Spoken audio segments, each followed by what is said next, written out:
गीता के अनुसार विनाश की पहली सीढ़ी है अहंकार।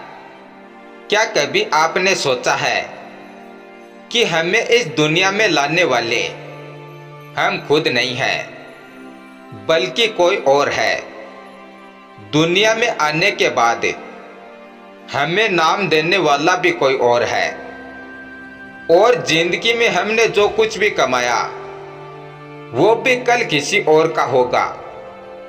तो जब दुनिया में आने से लेकर दुनिया से जाने तक कुछ भी हमारा अपना नहीं है, तो चीजों पर हम घमंड क्यों करते हैं?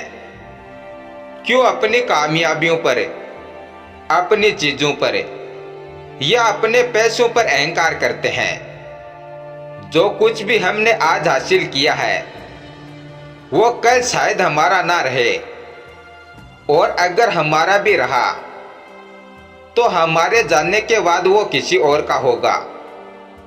तो जिस पर हमारा पूरा हक नहीं है उस पर घमंड करके क्या फायदा?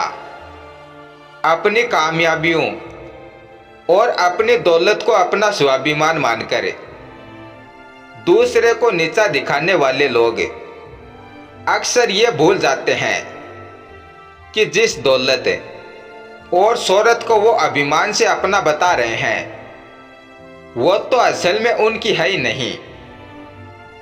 खुद के पास मौजूद कामयाबी से यदि किसी और को छोटा दिखाया जाए तो वो कामयाबी नहीं बल्कि विनाश की सीढ़ी है।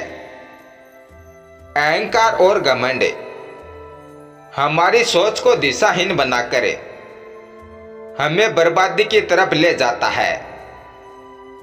जिस सोच के जरिए हमने लाखों बुलंदियां हासिल की होती है, वही सोच अब केवल दूसरों की निंदा और आलोचना में लग जाती है।